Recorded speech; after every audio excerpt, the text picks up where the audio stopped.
Når jeg stod foran spejlet derhjemme, så sagde jeg alle de her ting til mig selv. Helene, du er så fed og doven, og hvorfor fanden tager du dig ikke sammen, når det er kraftedeme uansvarligt?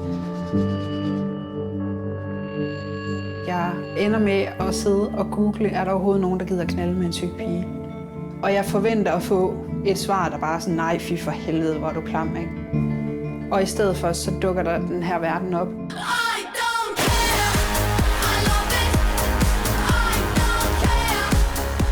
The second you stop looking for a skinny model in your mirror and start looking at you is the second you will start to appreciate what you are. You are fucking beautiful. Så nu är det krig alltså!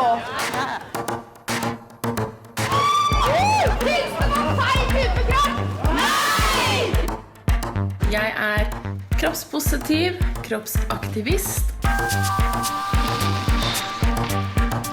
Din krop har ikke gjort noget forkert. Den er dit hjem. Du kan ikke flytte ud af den. Mit mål det er at sørge for mere repræsentation af forskelligartede kroppe. Det finns ju hälsorisker med att bära på mycket över.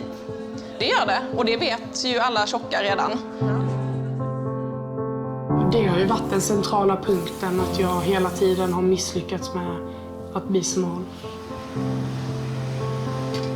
Det har tatt meg fucking 25-26 år før jeg skjønte at åja, det er jeg som bestemmer over min kropp. Det er jeg som eier min kropp. Just insisting on existing.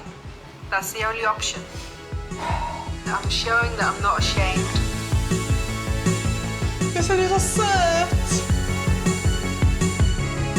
Dette er meg. Dette er sånn jeg er. Og det skal romme alt av meg. Du er god nok, og du må alle de ting, som alle andre må. Jeg er tjukk og gir